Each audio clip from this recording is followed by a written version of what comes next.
Hello, everybody. My name is Aristotle Papanikolaou. People call me Telly. I am a professor of theology at Fordham University. I hold the Archbishop Demetrius Chair in Orthodox Theology and Culture at Fordham University.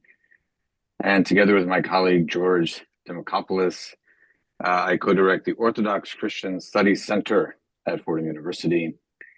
And at the center, we do a variety of programmings. We have the Journal of Orthodox Christian Studies. We have the Orthodox Christianity and Contemporary Thought series, book series. We have Public Orthodoxy, probably, which most of you know about.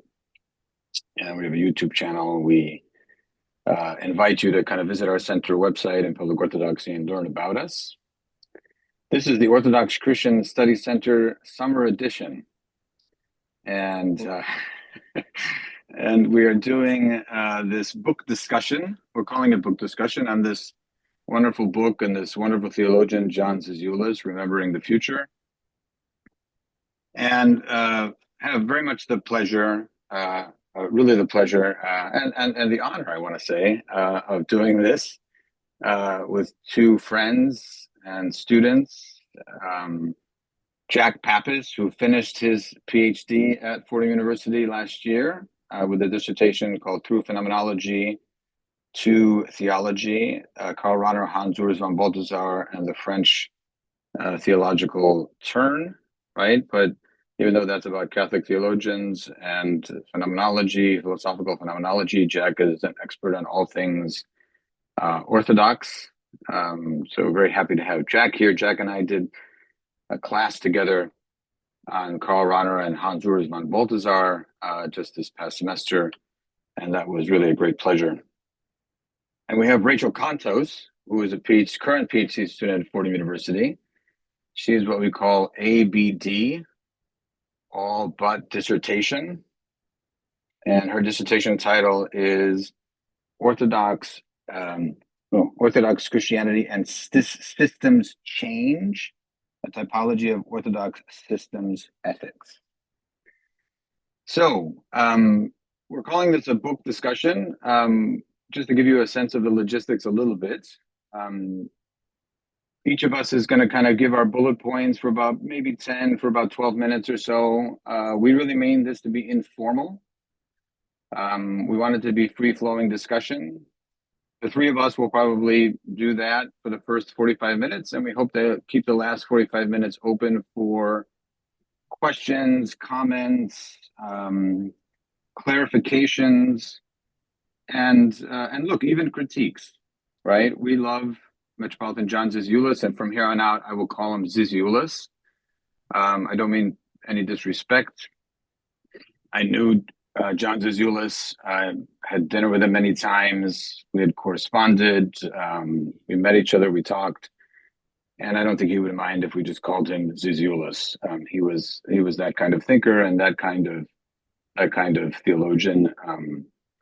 He's probably the most influential Orthodox theologian of the 20th century, although I do think Bulgakov is catching up a little bit now over the past 20 or 25 years. But there's no question that Zizioulas has had probably the greatest, what we could call ecumenical impact with his theology. Just a word about this particular book. Well, actually, before I get to the book itself, and then I'll give you guys my own opening sort of bullet points. In the chat, I'm going to put the schedule. So actually the chat doesn't go out to all the participants, so I can't do that. The chat is just for the panelists. I want to remind all of you who are participating to go back to the initial email, and we'll be sending reminder emails. You have to register for each one of the sessions. And we're going to do this for 4 sessions. So we start today, and then we're going to do it on the 23rd, the 30th, and then on August 6th on the Transfiguration. A great day to kind of complete this, especially if this book is about eschatology. The chat is available to everyone now. So I'm gonna send the next 3 days and the links for that. If the links don't show up, you can return to the emails that were sent. And if you have any problems, you can just email me at papanikolaou@fordham.edu. But you have to register for each one of the webinars, right? So you register today, you still have to register for the 23rd, the 30th, and the 6th. And next week we'll do chapter 1. And in the 3rd week, we'll do chapters 2 and 3. And in the 4th week, we'll do chapters 4 and 5. So hopefully that will give enough time and enough room for everybody to kind of do that. We also do recognize that there are people here who have theological knowledge and some people who don't. So we're going to try to gear sort of the discussion, aim sort of a middle ground. But there is no bad question. There really isn't. And so we really, if there are any questions of clarification, any kind, we really encourage you to offer those in the Q&A. You do have a Q&A button at the bottom of your screen. So please make use of that, because we do intend to have this be a real discussion, and with all of you participating through the Q&A function. One last thing, I want to give a shout out to Sebastian Press, because Sebastian Press offered this book at a huge discount.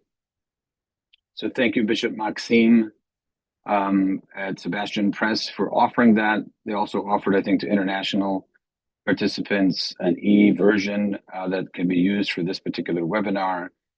And of course, I want to indicate the fact that the book itself has been translated into Greek and can be bought. The Greek translation is also available as well. One last thing about this book.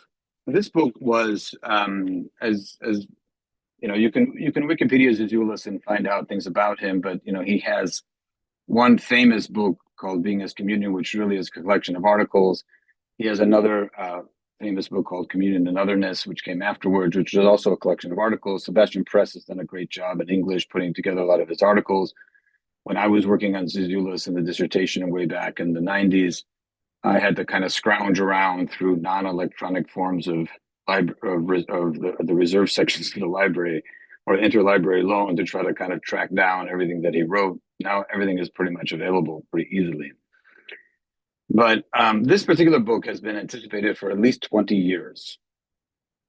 At least 20 years. And I say that because on the T&T Clark website, it was actually being advertised at least 15 years ago, maybe even longer. I mean, eventually it was pulled, but the fact that he was writing a book like this has been anticipated for a really, really long time. He could not get it out before he died. But it was published posthumously or after he died, which means that most of it was written. And it means that it was ready to go. And for whatever reason, I mean, he wasn't ready to release it. But we do have it now by Sebastian Press. And we think it's a good time for us to kind of chat about it and to talk about it. All right, so I've already spent about 10 minutes of my 15. I'm going to maybe go over a little bit of time. I'm going to begin, and I want to begin kind of with sort of eschatology. Let's call it Eschatology and Ontology 101. Because in the introduction, I think the two words that that you'll see that are kind of key and that are really important and kind of stand out, in addition to remembering the future, obviously, are the words eschatology, which on page 1, he actually says right at the beginning, he says, eschatology is not simply a doctrine. It is an orientation, a perspective, a mode of existence. This reminds me a little bit of Vladimir Lossky when he says that apophaticism itself is an attitude, right? So it seems like Zizioulas is kind of saying a little bit of the same thing about eschatology.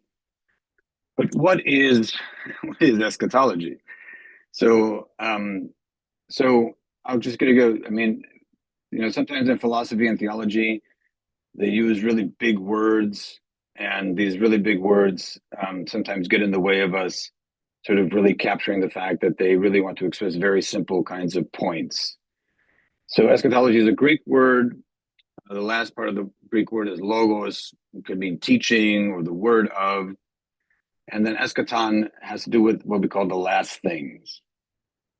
So a very simple way to think about eschatology is the teachings about the last things, right? So what does that mean? It means the teachings about what happens perhaps after we die. What happens when, again, very simply, when God decides that there will be the last judgment is supposed to come. What is heaven? What is hell? All those kinds of questions really are under the umbrella of this word that we call eschatology in theology, right? I mean, another way to put it is, and I think this is what Zizioulas is getting at. If eschaton signifies sort of the last time, the end times, when, to put it again a little bit crudely, when things get wrapped up, so to speak, it could refer to really what's most meaningful in life. Because eschatology, if it really is the teachings about the last things, about the end times, about what will happen when God wraps things up, then obviously it has something to do with what God intended for creation. And what God has intended for creation, or how, what creation what creation was created to be, right? Like what we should be aiming for, right? What we should be thinking about, what's most meaningful in life. So that's sort of the word eschaton or eschatology, sort of in a nutshell. We'll probably get to what Zizioulas is trying to say when he says things like eschatology points to an attitude or to an orientation, right? So we'll probably get to that a little bit. But the next word I want to get at a little bit is this word ontology, right?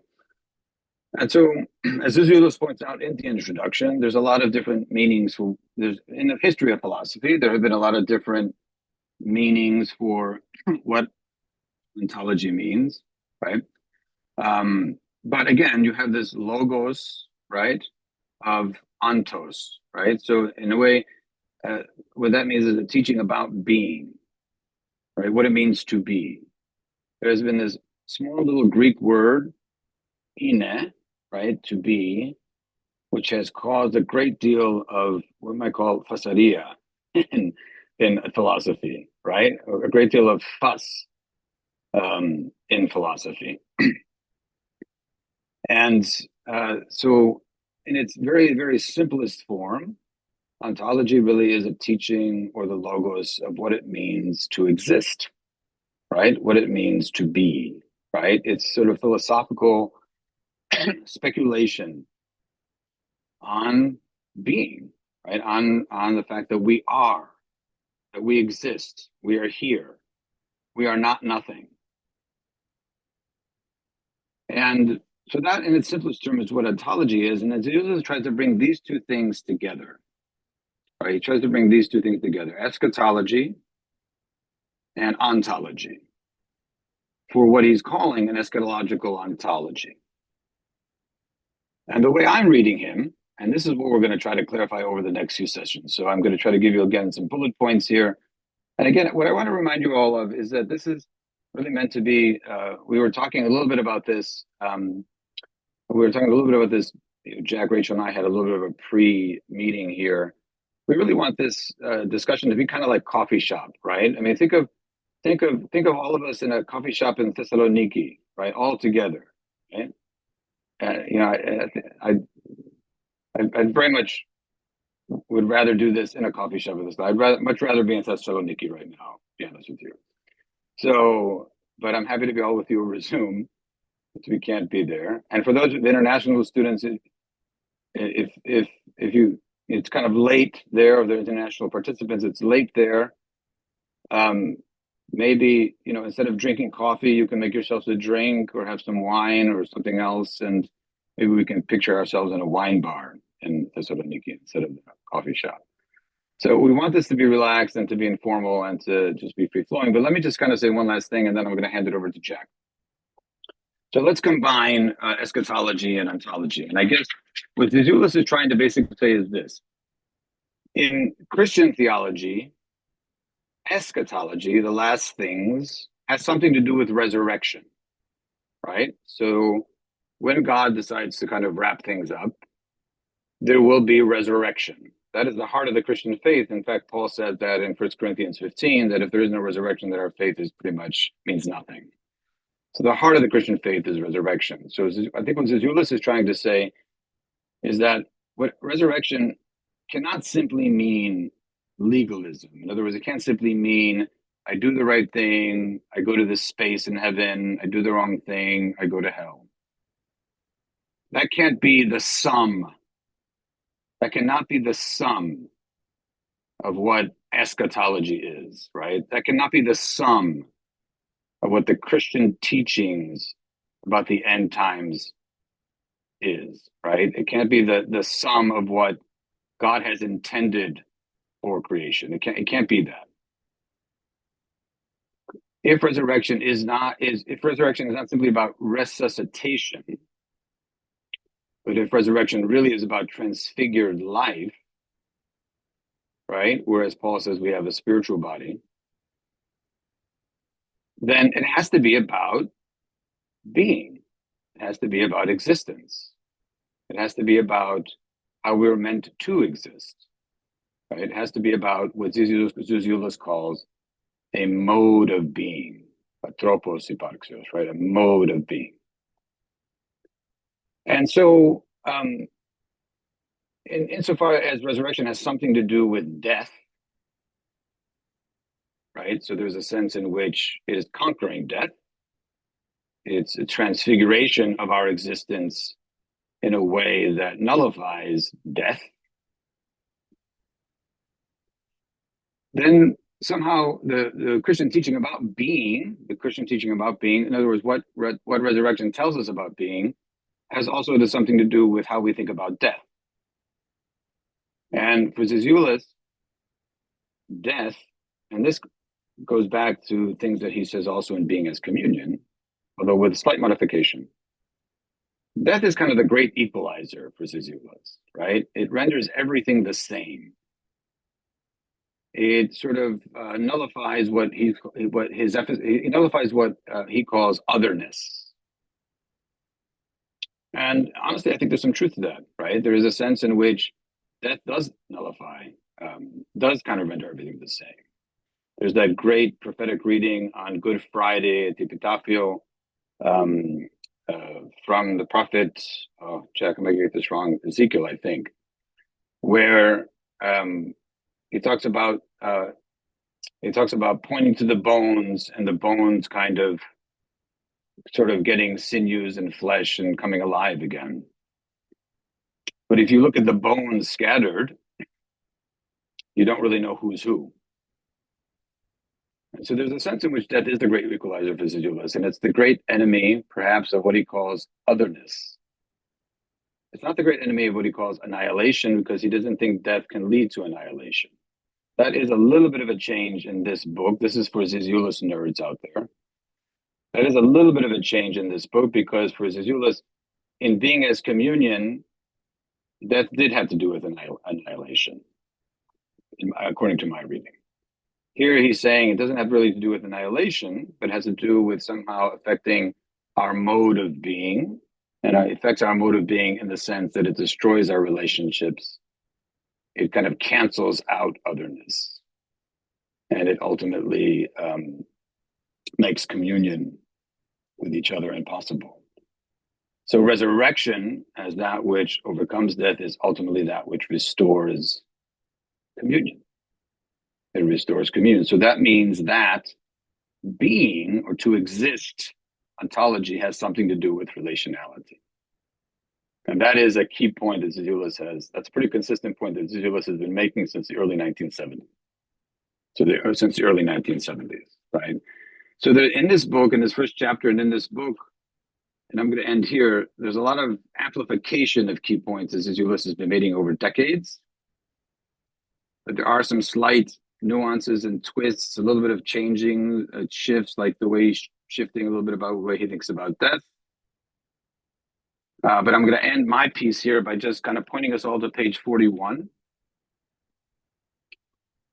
where he says right towards the middle of the page, and this is where he links kind of eschatology and ontology together. He says, in our perspective here, however, so towards the middle of the page, being not only is communicable, but depends on communion. The death of the other causes the break of my relation with him. And it is in this sense that it is tantamount to my own death, to the removal of the ground of my own being, since as a being, hypostasis, and we'll explain that as we go along here, I acquire my being only through relationship with the other. Eschatological ontology, therefore, presupposes as its basis the idea of being as communion, the title of his first book. The resurrection is not, as we said, a creation ex nihilo. The being it grants is not the opposite of nothingness. The resurrection is a restoration of the relationships that constitute the mode of beings, the hypostases, which are broken by death. A little further down, the resurrection is a restoration of communion. So that's my opening to link a little bit of eschatology and ontology, just to kind of give us a little bit of a framework there. I am going to hand it over to Jack, and I will monitor the Q&A. Again, I really do encourage you to, again, just think of this as a wine bar or coffee shop, and picture yourself in Greece, and just add questions and comments, and we'll be monitoring that, and we hope that you feel free to participate in that way. So Jack, go. Right. So I'm going to pick up kind of right where Kelly left off. And I want to kind of focus in a little bit on this combination of ontology and eschatology, and kind of raise the point about what this is doing, how this is functioning, how ontology can maybe in some sense cash out what we mean by eschatology, and how maybe eschatology can change what we mean by ontology. I think there's sort of a two-way revision of both terms happening here that's kind of occurring by bringing them together. Neither side of eschatology or ontology walk away unchanged from being correlated like this for Zizioulas, I think. And I mean, that might sound like a pedantic point at first, but if we think a bit about the point that Telly raised about how our understanding of being, right, is related in some basic sense to our understanding of non-being, right? We think about ourselves as existing in the world, always kind of within a given relationship to the fact that we didn't always exist and we won't always exist, right? We know that we are born and we know that we're going to die. And when we think about what it means to exist, even if only implicitly, even if we're thinking abstractly, apparently, kind of bubbling below the surface, you might say, is this question about the value of our existence stretched between our beginning and our end, right? And this understanding of ontology, right, the question of what it means to exist, for a lot of kind of the history of 20th century philosophy, right, um, was in some sense criticized for privatizing the concerns of the individual, right? So if we think about death, right, nobody can die in our place, right? Our death is our death. Death is this great equalizer, but it's always individual to me. This kind of position, this reflection on death and a lot of existential philosophy, um, kind of got criticized by a kind of important Jewish philosopher and ethicist, Emmanuel Levinas, right? And his criticism of this sort of existential philosophy, represented above all by Martin Heidegger, somebody who Zizioulas mentions here too, is that this thinking about the question of being, this thinking about the question of existence never gets around to, or it never gets around to the question of our relationships to others, what is required of us, what we are responsible for, who we are responsible to. And so ontology kind of got a lot of flack, you might say, for ignoring or privileging, you might say, the question of being over relationships, over ethics. And I think this focus on ontology and Zizioulas's work throughout his kind of career, ontology as communion, ontology as personal relation, as um, reciprocity, as openness to the other, is in some sense an effort to salvage eschatology from the, or sorry, ontology from an ethical line of critique. Now, I think in this book, kind of the heart of what Zizioulas is doing is he's trying to say that if, from the Christian standpoint, we as Christians understand what it means to exist in light of the resurrection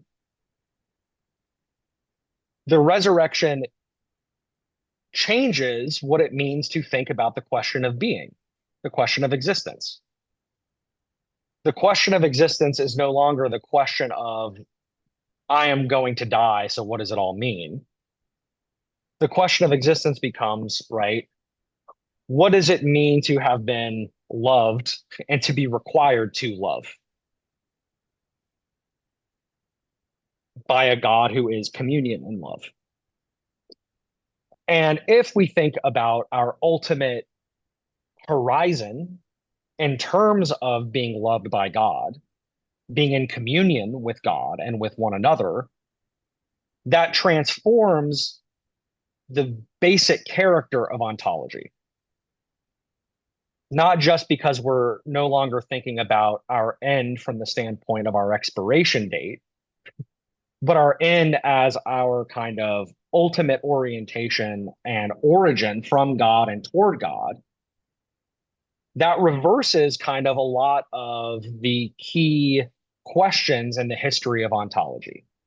So, without getting kind of too wonky about all of this, what I think is going on here for Zizioulas is the idea that eschatology, in some sense, allows us to revise ontology in such a way that it's no longer exclusive to the ethical or the relational, right? To think about being, in other words, always, in some sense, if we take the Christian horizon of the resurrection seriously, cannot be private, cannot be individual.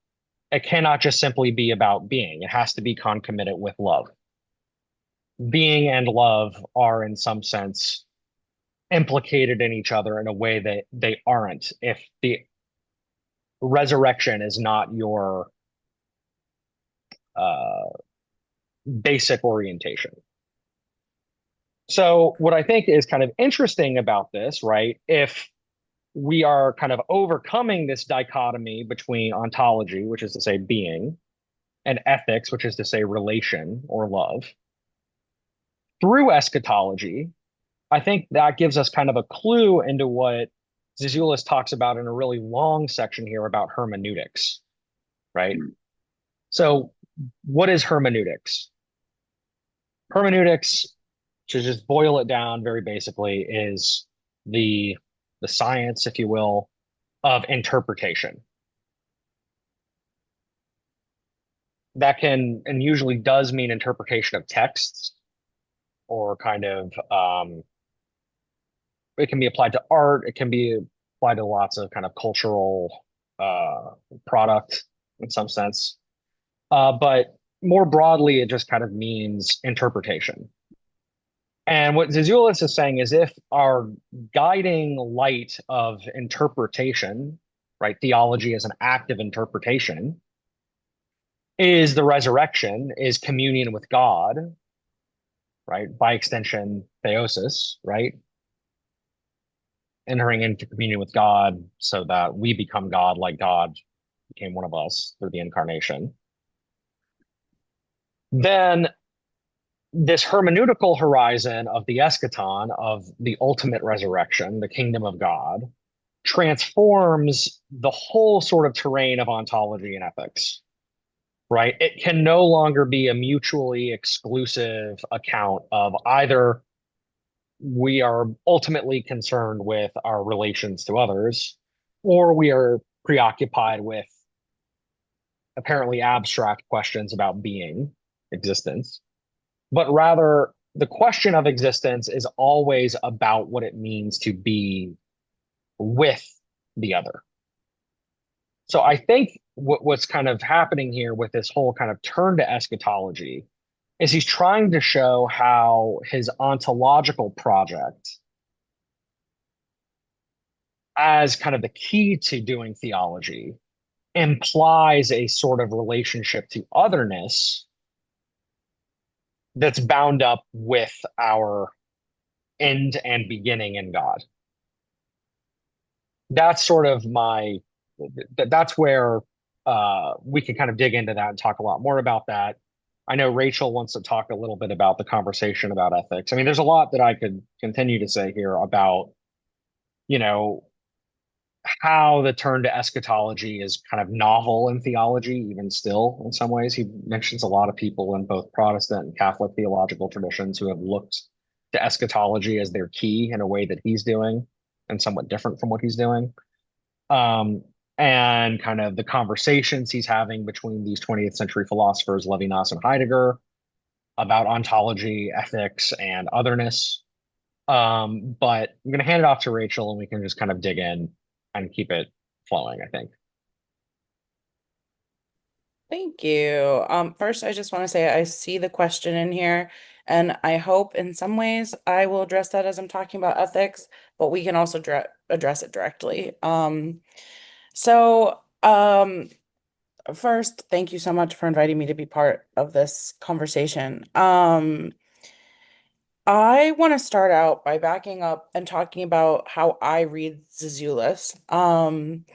So part of this is because he can, it's like drinking water from a fire hydrant.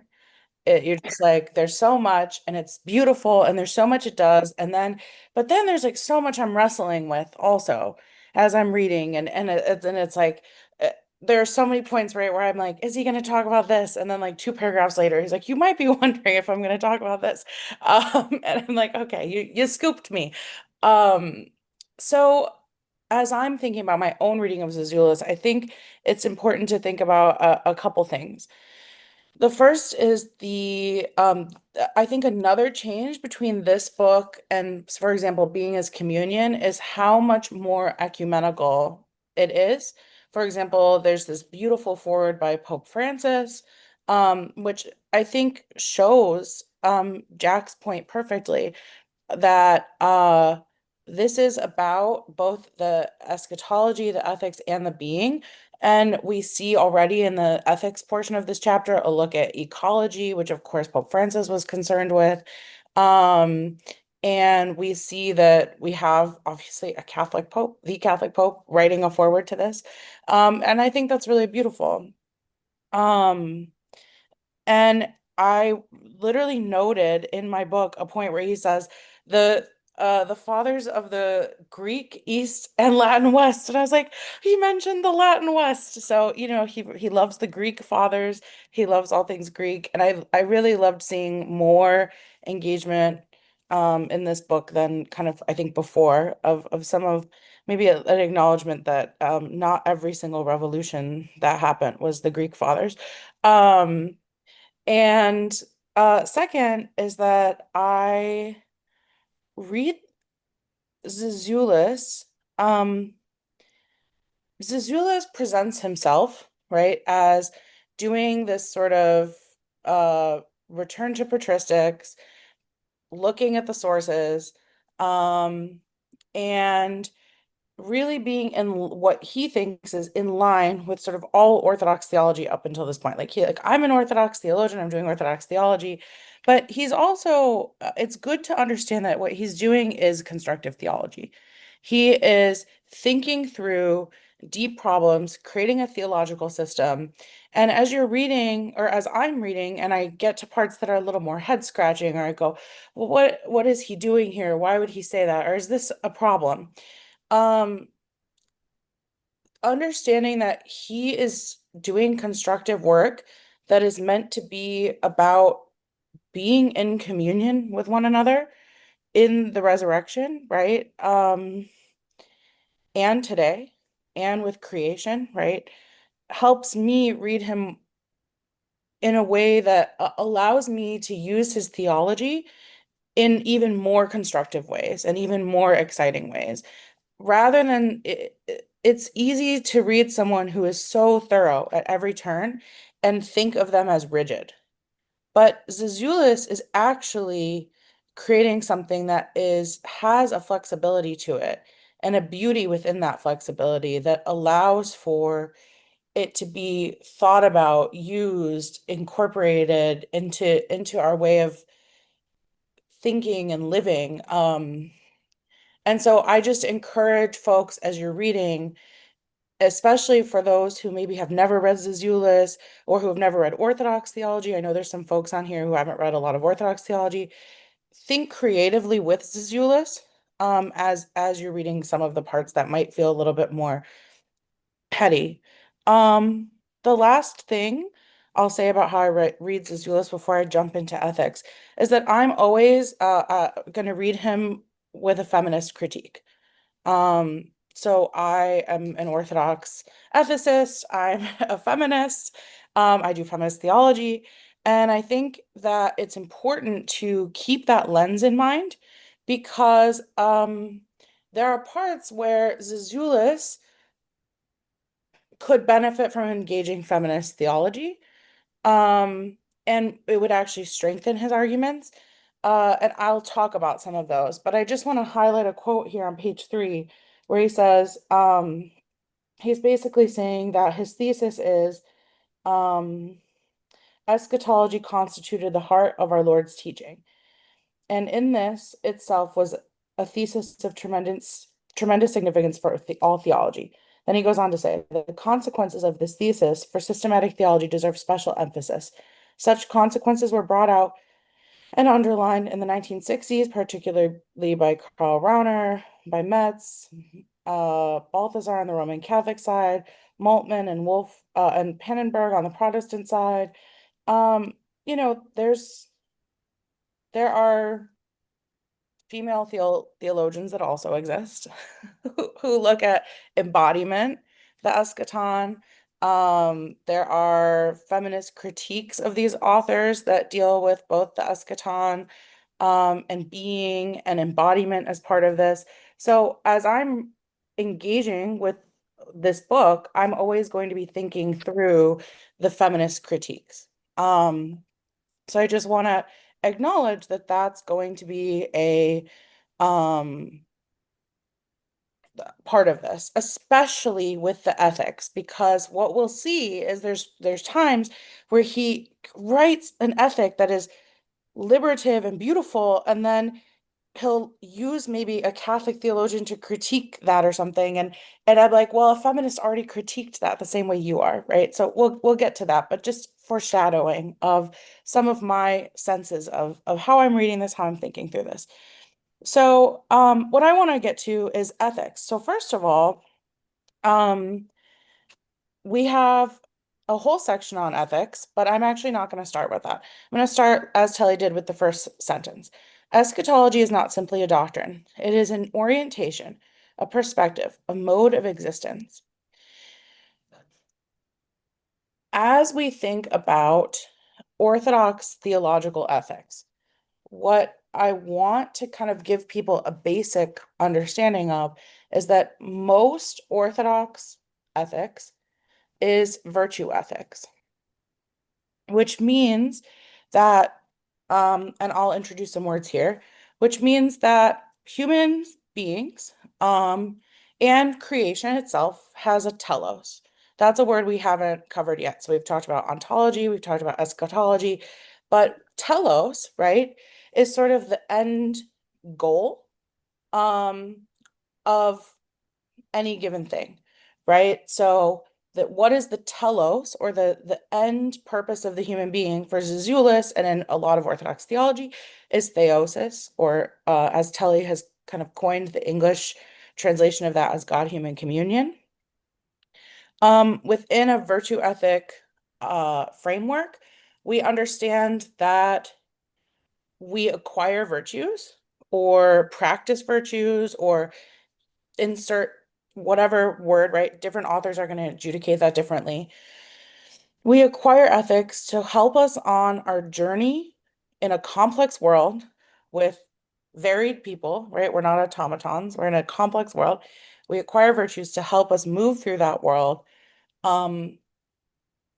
toward our telos, right? And so, why I think that this first sentence, that eschatology is an orientation, that is a key sentence about ethics. And here's why. As we're thinking about acting ethically and where our ultimate goal is, how we conceive of what happens, of how we conceive of how God wants things to tie up,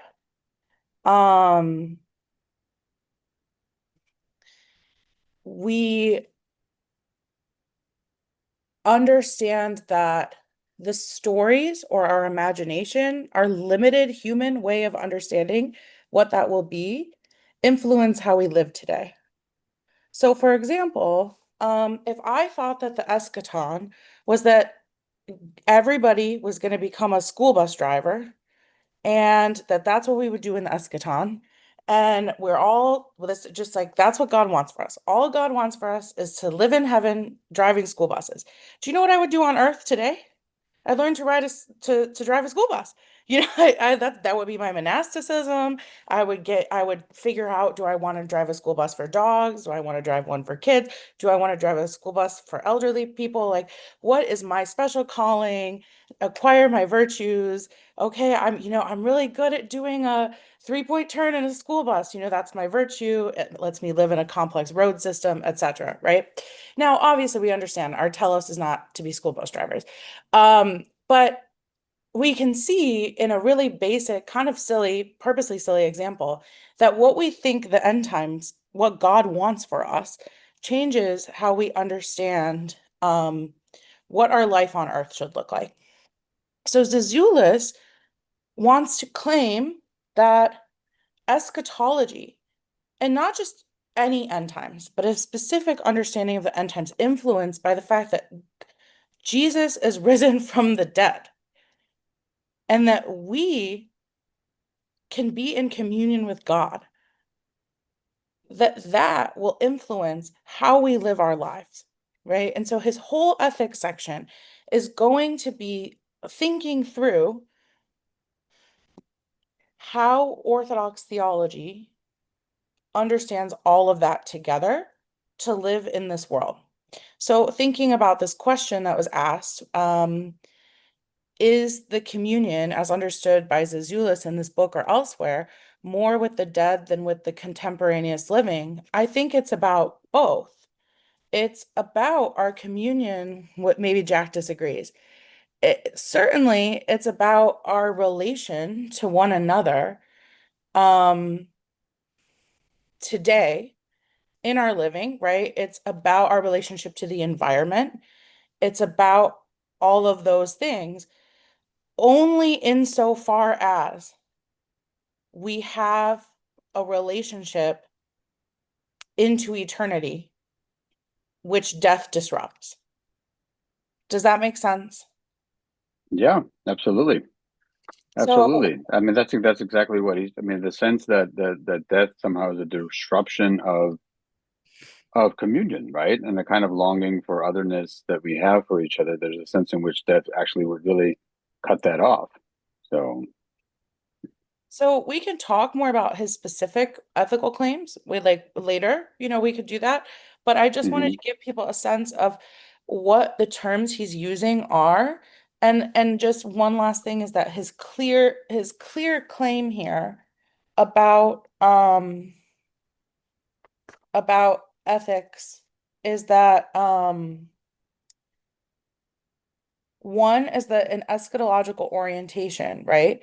Which he bases the ethics portion in the New Testament, allows for Orthodox ethics, right? Another section that's really important is that he believes that love is where the highest virtue, where all of this culminates. Um, and then the last quote, which I'm just trying to find, I'm sorry. Um, he has a quote that is perfect for, oh, here. Um, he also wants to argue that, and he doesn't really say it. I'm curious. I'm going to ask you guys this question and we can circle back. What the place of becoming is within his Yeah. ethical system. So I think it's a gap. But he says here on page 53, ontology has priority over ethics, which means that human beings must not be identified and treated ultimately by what they do, but what they are. Morality must be subjected to ontology and not the reverse. So I think that's a key point he wants to make. And I hope that by understanding how virtue functions within that, we can unpack his ethical system and have kind of shared definitions. Um, I would love, we can talk at some point about the high level part of his ethical system that I think is really beautiful, and then parts where I think he misinterprets maybe natural law or overgeneralizes Orthodox virtue ethics or kind of makes it all one. But we don't have to do that yet. I'm just kind of giving a foreshadowing of places my brain has gone. All right. So I think again, I want to encourage everybody to offer questions, to offer comments. But one of the things that we were talking about in our kind of pre-meeting is that, what is Zizioulas? I mean, first of all, in terms of the ethics piece, right? I want to put in the chat. I did a paper that kind of focused on the ethics piece. I want at least to give everybody a chance. And it's a kind of a YouTube video. It's the paper was given and it was recorded and put on YouTube, and it was a conference on Zizioulas. So that's going into the chat if people want to check that out. But one of the things we were kind of talking about before, I mean, is what's going on. What's new here in terms of what's going on with Zizioulas? Like, what is new? And what I said, and I want maybe Jack and Rachel kind of to kind of chime in on this, is that there's a lot that's the same. A lot of the same is especially his emphasis on ontology, his emphasis on relationality and communion in ontology, right? All that is very similar. This idea, though, and we haven't really talked about it yet, this idea of the title of remembering the future, right? This idea of kind of remembering the future. And Jack hit upon this, right? Because, I mean, what does that mean to remember the future, right? Because how can you remember something that hasn't really happened yet? And so what Zizioulas, I think, is trying to get at is this sense in which the future has come in Jesus Christ. I mean, right? So Jesus preached the kingdom of God. There's a saying where people say that we are, that Christianity not really shouldn't be a religion of the book, but it's a religion of the person of Jesus Christ. And so whatever the kingdom is, right? So that's the future. Whatever the kingdom is, it's already there in Jesus. It's already there in the person of Jesus. Mhm. And if that's the case, then in remembering Jesus and who Jesus is, we're really remembering the future, remembering the kingdom of God. And that kind of remembrance can be a presencing, right? And that's where he talks about the Eucharist. Like in the Eucharist, we do something,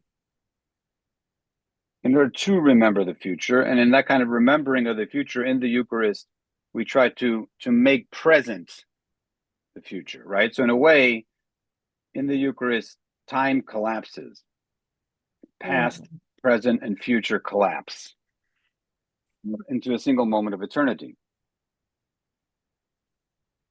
And so when people hear that, I think there's a sense in which it's very difficult sort of to make sense of, right? It's sort of, how do you remember the future? How do you make something present that's already in the future? How do you make something present that's already in the past, right?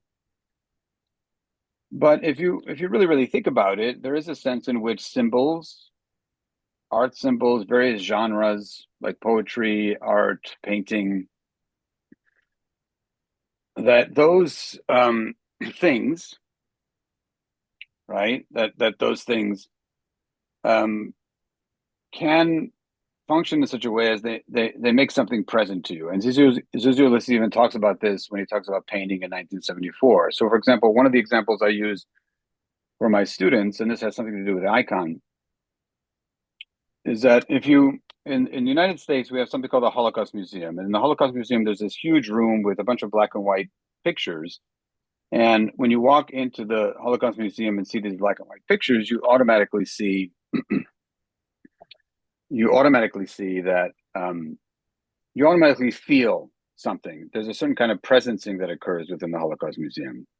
But if you take the same picture and throw it on the street with no context and no structure around it, then that same picture can't really presence the Holocaust in the way that it does when it's in the Holocaust Museum. So there is something about a remembrance of Jesus in the Eucharist that ultimately tries to remember Jesus in such a way that when you remember Jesus, you're remembering the future, you're remembering the kingdom of God. So coming around to this remembering of the future, according to Jack, in other words, that revelation of the future in Jesus functions as a way of interpreting, a way of really interpreting life, right? And meaning in life and all the other aspects within life. And so this is the point I want to get at, in the sense that Zizioulas has never really laid out his method before. And there's a sense in which this book he's laying out his method. And he's calling it a hermeneutical method, that basically what theology is an interpretive act. It's an act of interpretation. And it's an act of interpretation in such a way that it ultimately, when you interpret, you need kind of a key to interpret. You need something, a framework within which to interpret. And that framework within which to interpret is the kingdom of God as revealed in Jesus, which means it's the future. I think this is new. This is something new that Zizioulas is offering in this book. What I don't think, and this I think Jack and Rachel might disagree, is I don't think he connects the dots. In other words, Zizioulas talks about ontology, about being, about the meaning of life, right? And what is it about, if he's talking about being and the meaning of life, like what life is, how we should exist in terms of love and communion and relationality. I don't think he necessarily connects the dot where, in other words, that in speaking about being in this way, in other words, that the meaning of life is this, I don't think that he makes the argument clearly that if, in fact, this is what being is, relationality and communion, therefore, the theological task should be a hermeneutical and interpretive task. So it's almost as if they're kind of disconnected pieces of this introduction, quite honestly. But I want to let Jack and Rachel chime in, and then we'll kind of we'll try to go to the questions afterwards.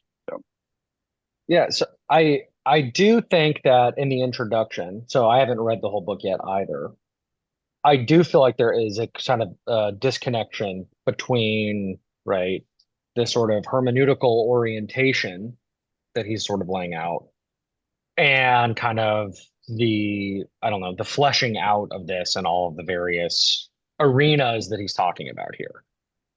But I also think that, at least by implication in the introduction, this is sort of the thread below the surface when he's sort of juxtaposing this debate over ontology with these debates over ethics. And I want to just kind of quickly sort of make the case of why, or what I think is going on there. Um, so I think a helpful way of thinking about this, at least initially, is actually where Rachel picked up with the notion of teleology. Because one thing he does here that I think is crucial to why he's talking about eschatology and why he's talking about hermeneutics, even if only in parallel in this introduction, is that he wants to revise the framework that has rendered ethics and ontology as mutually exclusive.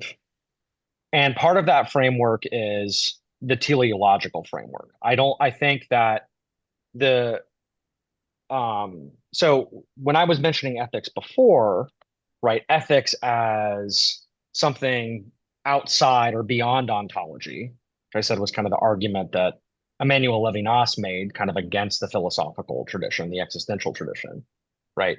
That also includes the ethical tradition since Aristotle, right? Meaning that we think about things in terms of where they're going.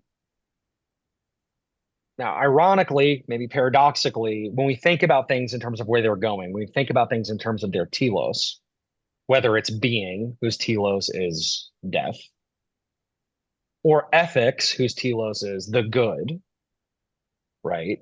Traditional ethics. We're thinking from the beginning to the end.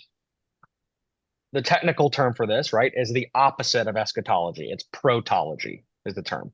Protos, meaning the first, logos, right? The first logos, the beginning from the beginning and moving to the end, right? So in traditional ethics, we think about, the good and how to get there.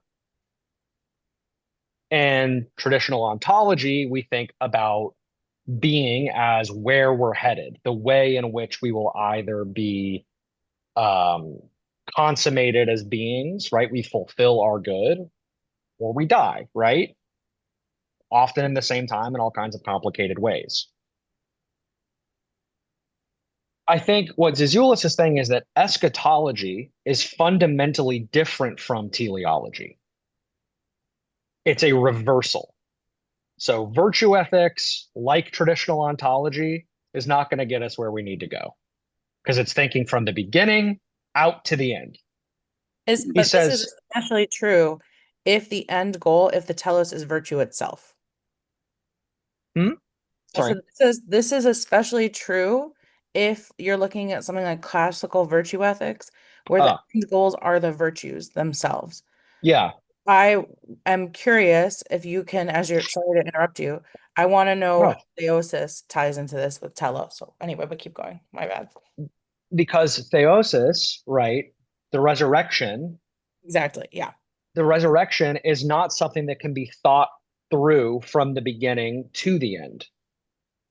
The claim that's being made here, right, is that the logic of the meaning of being, ontology, and by extension, a genuine ethics, as opposed to kind of classical ethics, as Zizioulas is formulating it here with Levinas, right?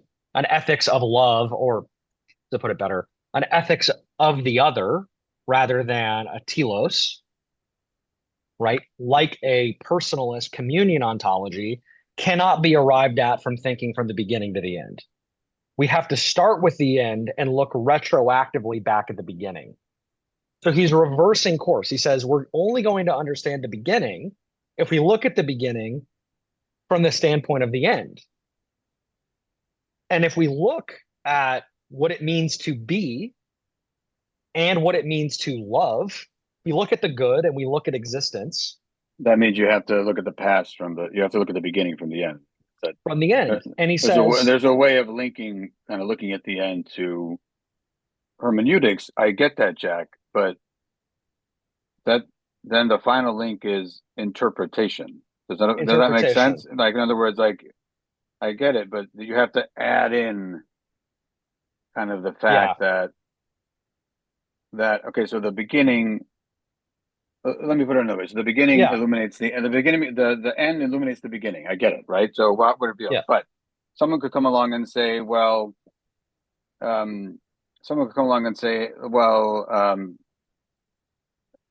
to pick on our Catholic friends here, but that the Pope infallibly declares that the end means this, right?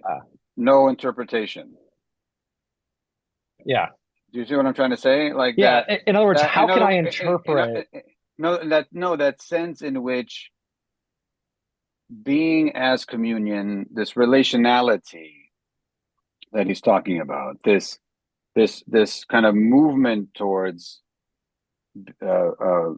being as communion, right? Which one of the questions is it sort of with the saints or in this life? I think that he means in this life, but he describes it so much as an event, right? So this is a lot in the first chapter, in the introduction as well, so much as an event, right? That, interpretation and hermeneutics is a process, right? Right. And hermeneutics requires a certain kind of ascetical, ethical, one could say, involvement, right? So there's a sense in which I also think that hermeneutics interpretation can be a spiritual practice that could facilitate relationality and communion. But he doesn't make that link.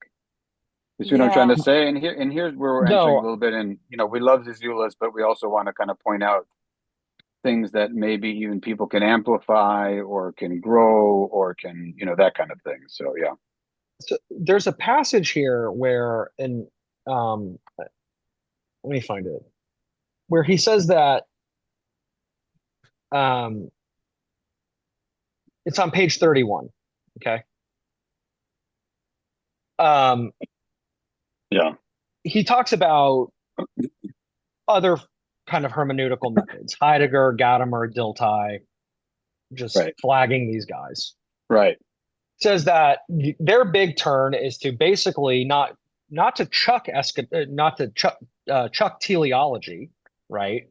But in fact, to take up the teleological approach again and say, okay, the hermeneutical involvement of interpretation is always presupposed with a horizon, right? And that horizon is historical necessarily, right? Contextual. But the involvement, the becoming of interpretation, the process, is always animated by the terminus. And the terminus is closed. Yeah. It's death. Right. He says, if we assume this hermeneutical task from the standpoint of an end that is not closed, but instead more radically open in some sense, almost even in a sense that on its own is not interpretable starting from itself, but you almost have to look backwards to understand the horizon that is presupposed there. I think what he's saying is that the kind of work of interpretation always kind of takes up a starting point as given first. And he's happy to say that he's just going to presuppose the Christian given. Yeah, I agree with that. I don't think that's an imposition on interpretation. No.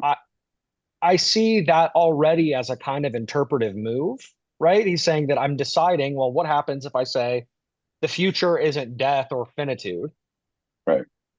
Or the telos that comes from the beginning, but rather the end that makes the beginning possible of communion and love, right? If I take up that standpoint, interpreting all of these various doctrines, Christology, anthropology, he runs through them, necessarily look different. Yeah. Now, I think all this to say, maybe, I think his work here is that the work he's doing here is in application, the case is made for what this hermeneutics look like. I can't talk about this kind of abstractly without applying it to the things themselves, right? The kind of phenomenon in question. No, Whether it, yeah. Rachel, do you want to get into this? I mean, I have one more comment, and then maybe have Rachel get in on a bit. I mean, and then we'll get to the questions really fast. But I mean, Yeah. I maybe think, it's I not guess developed enough. I'm not sure it no, is, but what I guess I'm trying to get at is, and maybe this is an obscure point, and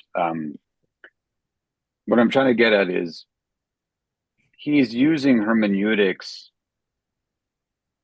to get at the theological expression about being as communion, right? But Yes. he's not seeing how hermeneutics itself oh, I see. is an act Hmm. that contributes to being as communion, Yeah. or that flows from thinking being as communion. In other words, Mm, what justifies the theological claim that theology should be hermeneutical? Mm-hmm. difference. Well, one could say Maybe that's a eschatology, good argument. maybe. Yeah. Well, what I mean, yeah. Go ahead, Rachel. Amplify, and then we'll get to the questions. Yeah. Well, I think that a huge um whether he always deals with it well or not, we can talk about, but Zizioulas is thinking deeply about difference and Yeah. otherness. Yeah. And it is in um thinking about difference and history, right? That hermeneutics has to be the process of hermeneutics, not like the event of hermeneutics, right? The process of hermeneutics has to be part of our theological method. For example, he says on page 22, Mhm. he says the apostolic kerygma must be interpreted, that is, cast in the intellectual framework and culture of a particular time and place. And this is what the fathers of the church did. Patristic theology is the work of hermeneutics, in which the apostolic experience and faith is appropriated by being placed in the horizon of the way of thinking of Hellenic cultures, in which the fathers were brought up and to which they were called as Christians, blah, blah, blah. Okay, sorry, I probably didn't need to blah, blah, blah, 3 words. Um, it was the same number of syllables. Anyway, self-critique. So as he's grappling with difference and otherness and history, right, which he grapples with in particularly in being as community, actually in his community and otherness as well. He's thinking through not only what does it mean that we are called to divine human communion, but also thinking through what does that mean in light of the fact that we are other to one another.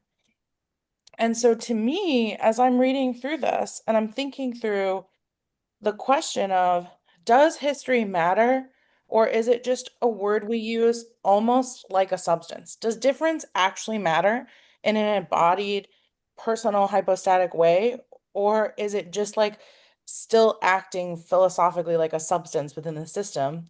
I think hermeneutics helps it to actually be personal, not individual. We can talk about what the differences between those mean.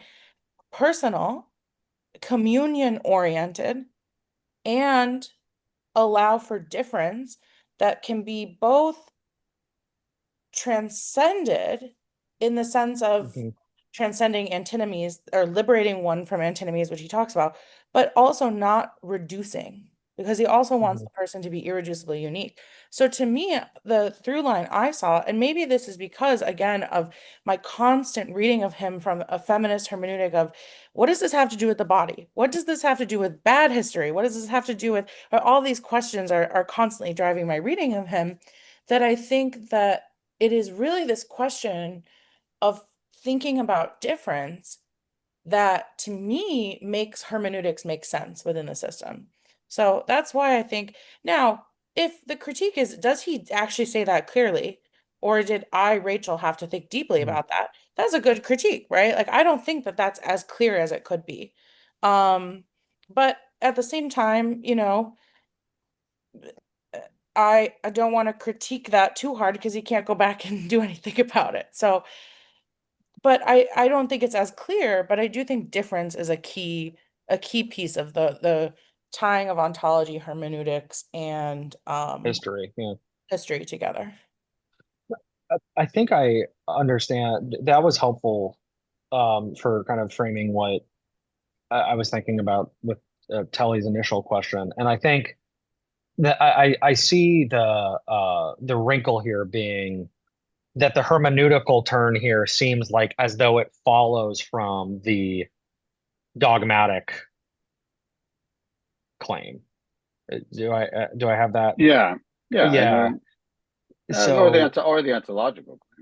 is there a way that uh this sort of hermeneutics becomes so context dependent that it's hard to communicate it outside of the kind of confessional context that he's enunciating all of this, right? How do you apply or translate Yeah, the idea of living eschatologically into kind of a general ethic? Or, is that possible? What would that mean? yeah.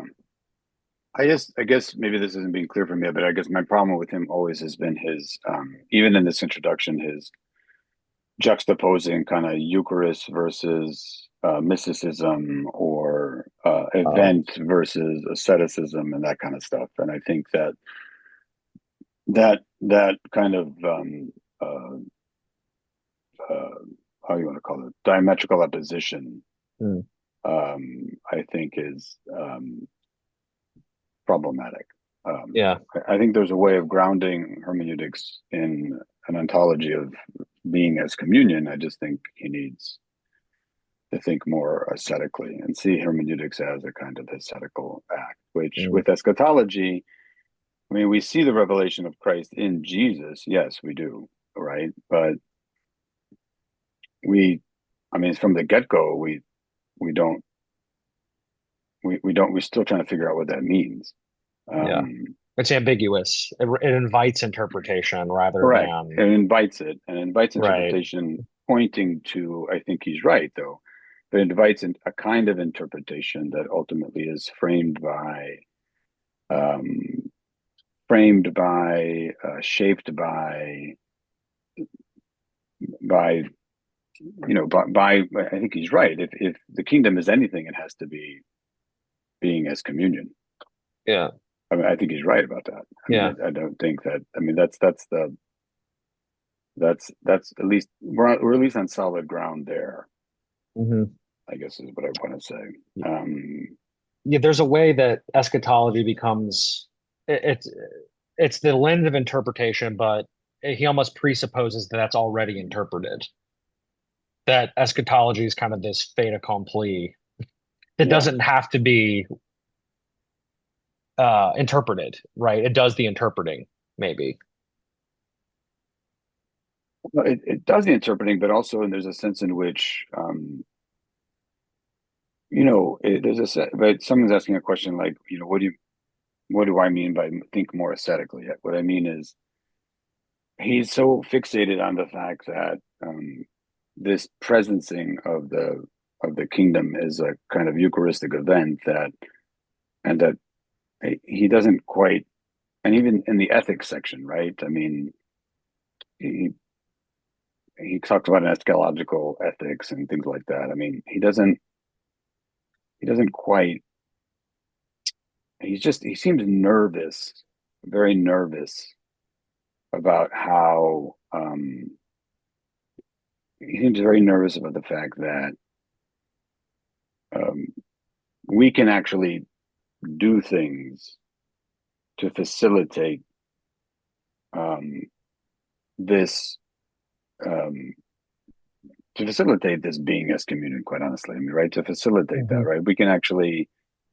In other words, he's so nervous that ascetical acts are individualistic and lead to kind of individualized mystical experiences, that he doesn't see that asceticism when understood eschatologically, ultimately its end goal is being as communion, right? It's about transformation. It's about, and I think as we interpret the world, we're trying to interpret the world as God has intended it to be, right?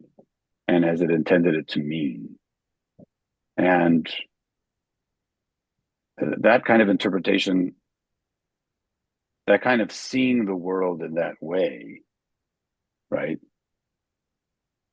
can only happen if we work on ourselves and work on ourselves in a way, in such a way that we value otherness, as Rachel said, and see that the work on ourselves ultimately has something to do not simply with self-fulfillment, but with increasing our capacity for relationships.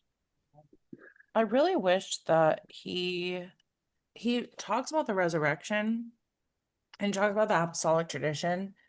And I really think much of his work would benefit from engaging with the Mother of God, um, with Mary. And so because of this piece of like her asceticism, her movement, her actions, right? We're directionally going this starting place that Mary does, right? As humans, Yeah. we don't start out as God. So for example, as you were talking, I was thinking about this quote in on page 60 where he says, "Love cannot be content with what can be done. It seeks the impossible." That, someone asked a question in here, what would be a key takeaway? If I was talking to a parish, that's the quote I would cite.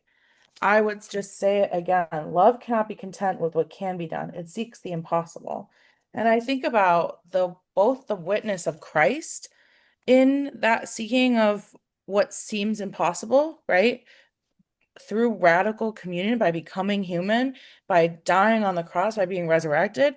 But I also think about the Theotokos, who is a great model for us around this ascetic practice you're talking about, ascetic hermeneutics. How does the Mother of God, who in the Orthodox tradition has already gone through the final judgment, how does she interpret the final judgment? If it was me, because I'm a jerk, I would drink a pina colada on the beach every single day. I would just be Yeah. like, poof, it's here. That's what I would do every day. Okay. How does the Mother of God interpret? It is impossible for me to think about paradise in any other way than just like chilling, right? And Yeah. having a great time.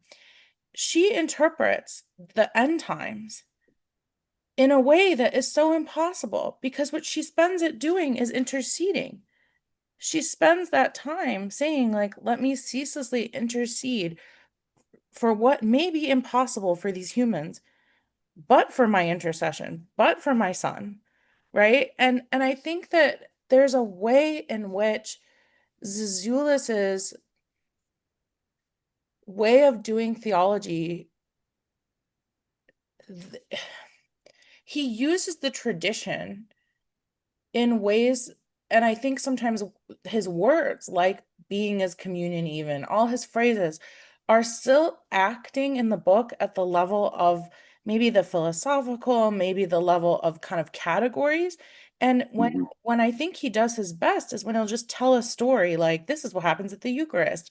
And I would think that this book could benefit from sometimes saying this is an embodied person who is thinking differently, and not to say besides Christ, of course, like Christ is all of it. But Mm-hmm. also we're supposed to be going on this journey. And I think the Mother of God, I think, is a really great example of that. And I think she's a good example of this question of like an ascetic hermeneutics of like, what does it mean to be in radical communion with one another, living that Mm-hmm. out and interpreting what it means to be in the eschaton. If anyone Right. can interpret the end times besides Christ, it's her. And he completely ignores that aspect, which I think could add to his theology and add to his theology in the exact way you're critiquing, Telly, like the Yeah. particular way you're critiquing. Yeah. I mean, so why don't I, I apologize to the participants because I mean, this is going to be a challenge for me, Jack and Rachel, because um, we just kind of like talking with each other. But why don't we, the three of us, take a quick look at the questions? I mean, some of them have been kind of addressed in terms of more with the dead or the living. I think he thinks about the living, quite honestly. I mean, communion with the dead is impossible, right? So they're alive or they're not. Right. God is the God of living, not of the dead. Correct. Yeah. And understanding his conception of hypostasis, we'll get to that eventually. So I'm not trying to put it off, but I think everything we say today will keep coming back over the next 3 sessions, right? Why don't you guys take a quick look too? I think, Roger, your statement makes sense to me. Eschatology is a mode of being in the sense that to exist here now is to exist paradisial condition of being the communion with Father, Son, Holy Spirit. Is that right? I think it's right. Definitely. Father David, is it possible to apply remembrance of the future outside apart from the liturgical experience? Though by liturgical we may not intend strictly an ecclesiastical ritual. That's a really good question, and I think the answer is no, right? Because I think for Zizioulas, the eschatology is a perpetual liturgical experience, right? So even if outside of the ecclesial event, the church event, if that's the point a little bit that I'm trying to get at too, in the sense that I was going to say asceticism tries to make us liturgical beings in the world, right? We see the world in different ways, right? So for example, if you're addicted to drugs, you're going to see the world in a particular kind of way, right? You're gonna form your body in such a way to see the world in a particular kind of way. So that's an extreme example, and I think that there's a lot of different ways we can see the world. I mean, the challenge is how to see it as God intended it, and that's eschatology. And that's eschatology. That's remembering the future, and that's liturgical. I think that would be liturgical. Yeah. And there's a way in which that the point about asceticism would be a way of thinking about how liturgical horizon might be lived in a more concrete way than he gets into. And even outside of the actual Eucharistic event. Correct. And that has something to do, in my opinion, if you guys watch my video, with ethics, right? I think it has something to do with ethics, right? So we have one from our good friend Sonia. Jack, it's for you. Why don't you sort of so Sonia, hi. Sonia asks, you're just addressing my question. Is there a difference between teleology and eschatology in Zizioulas? Isn't the beginning and the end interconnected? That is, creation and eschaton. Wouldn't a hermeneutic that approaches this movement from only one side be insufficient to address the full interconnection between beginning and end? Has Zizioulas addressed this in any way? I think this is a really important question that differentiates, right? He's not saying, I don't think, that we can only that creation is somehow excluded from eschatology, right? But I think what he's saying is that for him, right, creation is still eschatology, in other words, is the source and the finality of creation, right? We don't think creation as though there is a creation on its own, autonomous, that could otherwise have been brought into communion with God or been made for its own sort of pure nature to exist, with or without the possibility of God's establishment and himself of communion with it. It's that creation is geared toward and fulfilled in the kingdom. Yeah. So eschatology is for him the way we think about creation. It's not abandoning the thinking through of creation for the sake of the end. So I think for him, this does a lot of work in terms of seeing things like suffering and evil in the world, right, as moments on the way to being created, or as a crisis of within the process, the unfolding process of our eschatological future, rather than as, one of many possible contingencies for a creation that exists out there on its own. I know that might be kind of an esoteric way of putting it, maybe, within this sort of compressed time, but I think for him, the key point is that we see creation as something still underway that flows out from the future that it was created for, rather than seeing creation as something that could have many varieties of possible futures. Um, Yeah. Maybe that answers the question or not, but So, Roger, your comment before Sonia's, I think, also is spot on again. So, just wanted to kind of flag that. We have a question from our friend Valerie Karras. If an eschatological theology presupposes a particular hermeneutical approach to eschatology itself, how do we do that, given that Orthodoxy in particular has tended to be apophatic in its approach to eschatology, especially in terms of dogma? Does it not inevitably bring one back to Zizioulas' earlier work, extrapolating from Trinitarian theology to an understanding of human ontology as a kenotic communion of persons, both like and other to each other? Well, if I'm reading your question right, Valerie, I apophatic approach to eschatology. I'm apophatic in the sense that we don't know exactly when it's going to happen, how exactly it's going to go bound, and whatever. Agreed. But if eschatology really is communion with God, then it can't be completely apophatic, right? It has to be love, right? I mean, and I'm not talking about the fact that Trinity is love and somehow we kind of base how we think about human beings based on the Trinity, but it can't be completely apophatic, right? I mean, there's an apophatic in the sense that it, perhaps that union with God has something to do with being beyond right. cognitive faculties, but even Maximus the Confessor would say that all that remains is eros, right? All that remains is incessant desire and love. So there has to be a sense in which that translates, I think, and I think this is where Zizioulas is at his strongest.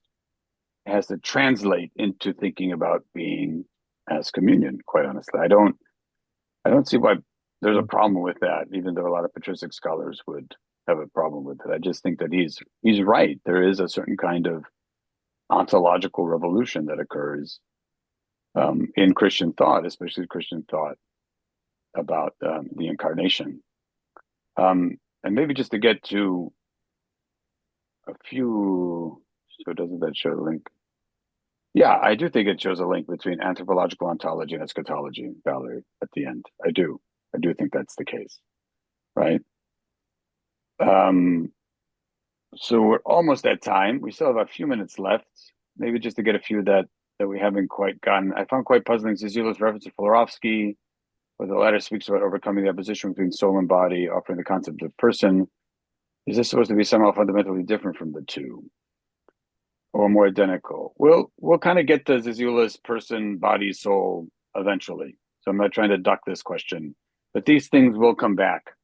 And since we're like about a few minutes away from time, we'll be able to address those kinds of things, even what Zizioulas means by the fall, because that will be coming up as well. I mean, the thing about this introduction is that it sets up kind of the groundwork for how Zizioulas is going to deal with a lot of these things that a lot of you are asking. So you're going to have to come back, and don't forget you're going to have to sign up for every single session from July 23rd. Then sign up again on the 30th, then sign up again on the 6th. We'll be sending out reminder emails and things like that, right? Peter Leopoulos is a friend of the center. Does that mean it's more about purifying the lens and enforcing the rules? Absolutely, I think, right? Yeah. And just, Zizioulas tends to think that asceticism is about rules only. That's a little unfair. It's a little unfair because, we should talk about this at some point. Is I think sometimes I think it'll come up to go so far in one direction as a response that he ends up in a place on the other end. So we might want to flag when that happens. But I think that this like kind of process versus product thing, he maybe swings a little far on. Okay, because if you guys look at the table of contents, a lot of these things are coming up again. Evolution, fall, all these things are coming up again. And so we'll be able to kind of deal with some of these things over and over again. So, then I think Constantine asked a good question about Thomistic and Leibnizian ontology, and I just want to say that's a really great question, and I think it'll be central to a lot of what happens when we discuss the next chapter, honestly. So I think it'll be I think it's better left for the long chapter on ontology. Yeah, and if you these are being recorded, so if you have to miss one or two, I hesitate to say that now, so because then people won't show up, but because we would like you to be involved. We know that we're at time, and we know that Jack, Rachel, and I like to talk to each other. Maybe because I set us up in Thessaloniki, maybe that we got carried away a little bit by being there. But we will, yeah. So we're gonna be back, and we like to talk to each other, but we'll try to be a little bit more disciplined next time in terms of the questions, because as we were addressing the questions, more questions would come and more comments would come, and that's kind of is the point of this, is to have a real book discussion that involves all of you as well. So I'm going to call time here, right? Awesome. But all these things we'll be able to come back to them, because if you look at the table of contents, they all keep coming back, and we'll be able to address these questions and clarify. But thank you all very much for being with us, right? Next week, same time, chapter 1, which goes from page 61 to page 112, a little bit shorter than the introduction. And so we're kind of getting, our feet wet here and warming up. And we hope you join us again. And if you have any questions, please reach out to us, any kind of glitches. But please look for the original email you saw and the emails that are forthcoming. And please, we hope to see you again soon. And yeah, so enjoy the rest of your night or your day. And again, we hope to see you again next week. Take care, everybody. Bye-bye.